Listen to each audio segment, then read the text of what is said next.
Friends, तो आज हम लोग हिस्ट्री के टॉप 20 क्वेश्चंस को करेंगे फॉर बीपीएससी टीआरई 4.0 के लिए।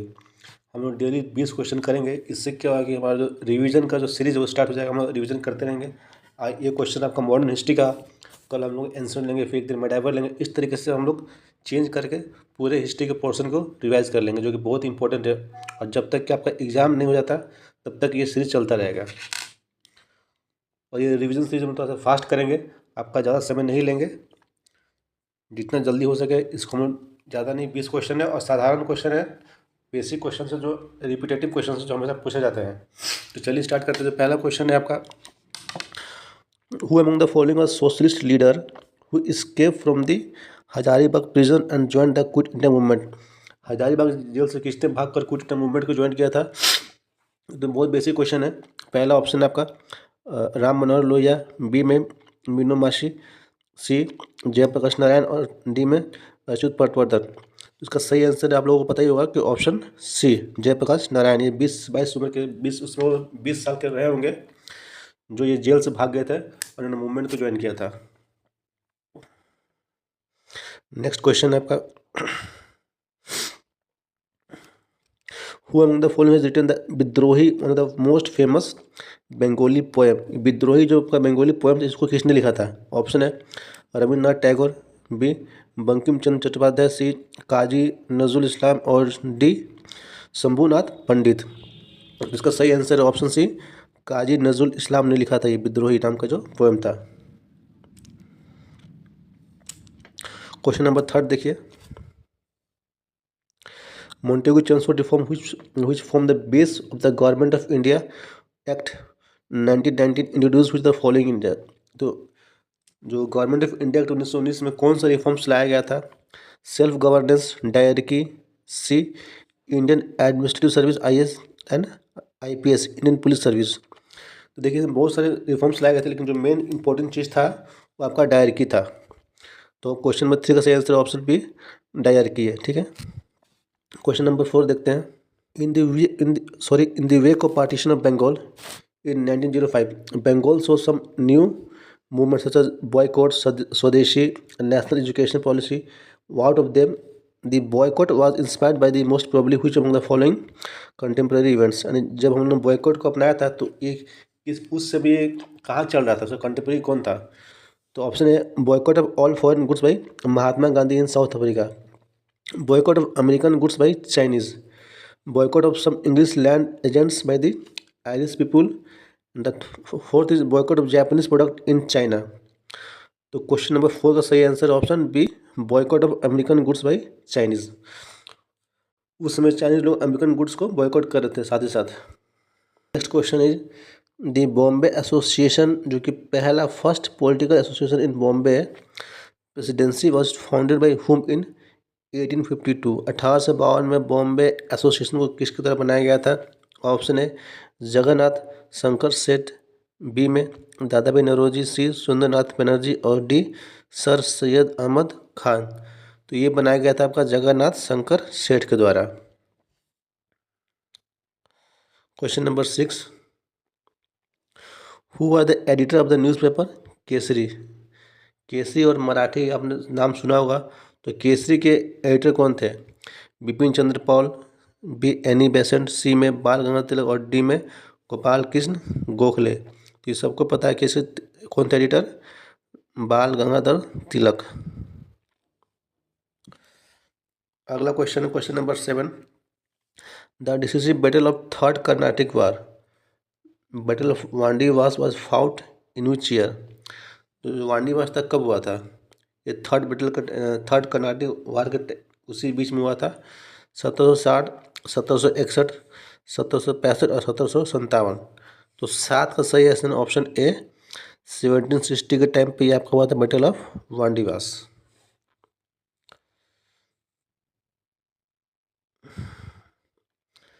Question number 8, the 7-year wars in Europe was ended with which of the following treaty? TTO of Aix la Chapelle, TTO of Paris, C में TTO ऑफ मैंगलोर और D में TTO of Balasore. तो 8 का सही answer है option B TTO of Paris के साथ ये 7-year wars को क्या हुआ था, ख़त्म हो गया था। Question number 9, which of the following was were the Indian member of the Raleigh commission. Raleigh commission में कौन कौन इंडियन मेंबर थे? Option A sir Gurudas Banerjee, D sir Syed Hussain Bilgrami, C both of them, और डी में सुरेंद्रनाथ बनर्जी। तो इसमें 3 इंडियन को जोड़ा गया था, ठीक है। तो पहले थे आपके सर गुरुदास बनर्जी, बी में सर सैयद हुसैन बेलग्रामी, और तीसरे थे आपके शंकर नायर। कौन थे? शंकर नायर थे, ये जस्टिस थे, ठीक है। ये आपके तीसरे इंडियन मेंबर थे। इन तीनों को जो रेलवे कमीशन में मेंबर बनाया गया था। तो आपका सही answer option C both of them, यानी कि ऑप्शन सी इसका सही आंसर है। क्वेश्चन नंबर 10 देखिए, which of the following act was passed to nullify the shortcomings of the regulating act 1773। जो भी प्रॉब्लम्स है रेगुलेटिंग एक्ट 1773 से उसको मीन्स ओवरकम करने के लिए कौन सा नया एक्ट लेकर आए थे? ऑप्शन है judicature act 1781, act 5 of 1834, Indian council act 1784, and the charter act of 1813। तो 10 का सही आंसर होगा ऑप्शन ए। क्वेश्चन नंबर 11 देखिए,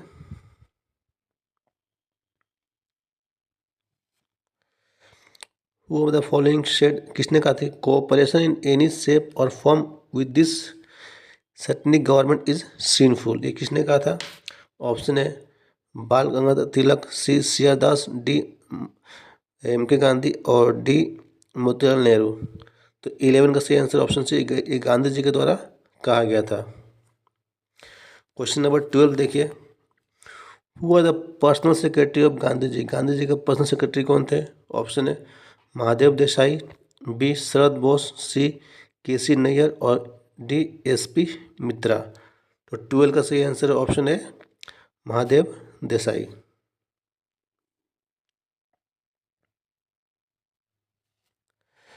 question number 13, who among the following disciple of Derozio question about the sacredness of the Ganges. मतलब गंगा की जो पवित्रता है, जो गंगा का जो आस्था है, इस पर क्वेश्चन किसने किया था? ऑप्शन है Rishi Krishna Mallick, B Peary Chand Mitra, C Ramtanu Lahiri, and D Dakshinaranjan Mukherjee. So ये दक्षिणारंजन मुखर्जी। तो क्वेश्चन नंबर 13 का सही answer option A Rishi Krishna Mallick. Question number 14,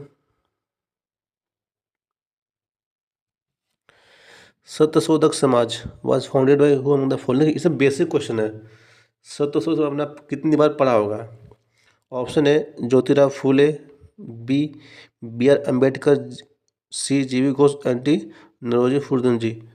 तो 14 का सही आंसर ऑप्शन ए, ये आपको पहले से ही पता होगा। देखिए ऐसा नहीं कि आसान क्वेश्चन नहीं पूछता है, जो क्वेश्चन पर बनता है उसमें बहुत सारे क्वेश्चन इजी भी रहते हैं, इजी नेचर के भी होते हैं, मीडियम लेवल के भी होते हैं, और टफ भी होते हैं। तो कॉम्बिनेशन रहता है हर कटे क्वेश्चन का। तो आपको सिर्फ हार्ड क्वेश्चन नहीं पढ़ने वाला, आपको इजी क्वेश्चन भी पढ़ के जाना है, ताकि कम से कम वो तो ना छूटे। Question number 15, Santhal Pargana tenancy act was passed in which year? 1855, 1858, 1860 और 1876। तो इसका सही आंसर है ऑप्शन डी, ये 1876 में पास हुआ था। क्वेश्चन नंबर 16 देखिए, which of the following came to India after second world war in 1946। जो आपका सेकेंड वर्ल्ड वॉर था वो 39 से लेकर 45 तक चला था, ठीक है। उसके बाद कौन सा इंडिया में आया था? क्रिप्स मिशन आया था, कैबिनेट मिशन आया था, वेबर प्लान, और साइमन का मिशन। तो इस क्वेश्चन को सॉल्व करने के लिए आपको सबका डेट पता होना चाहिए, ठीक है। अदरवाइज इसको सॉल्व करने में आपको दिक्कत हो जाएगा। उसका सही आंसर ऑप्शन बी कौन आता है? कैबिनेट मिशन आया था। क्वेश्चन नंबर 17 देखिए, Which of the following commission were appointed by the British government to investigate the massacre in Jallianwala Bagh. तो जलियांवाला बाग में जो हत्याकांड हुआ था उसकी जांच के लिए किस कमेटी का गठन किया गया था? Hunter commission, Simon commission, Welby commission, Butler committee. तो 17 का सही आंसर ऑप्शन ए, इसके लिए हंटर कमीशन का गठन किया गया था।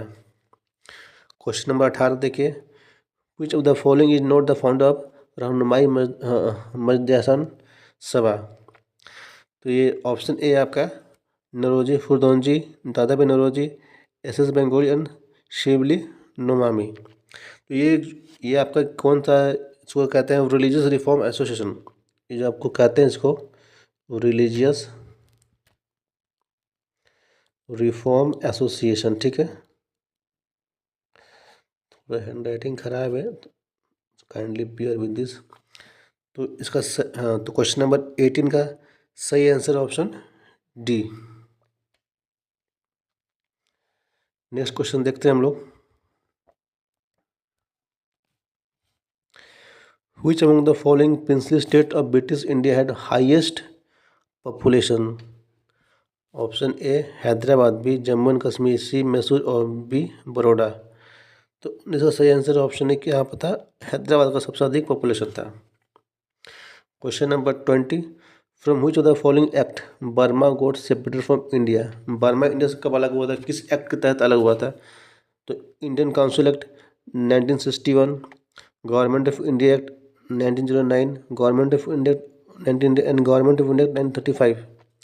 तो 20 का सही आंसर ऑप्शन डी है, गवर्नमेंट ऑफ इंडिया एक्ट 1935 के तहत बर्मा जो था आपका इंडिया से अलग हो गया था। तो ये आपका 20 क्वेश्चन थे। हम आपसे फिर मिलेंगे अगले वीडियो में कुछ न्यू क्वेश्चंस के साथ। तब तक के लिए थैंक यू और don't forget to like and subscribe my channel.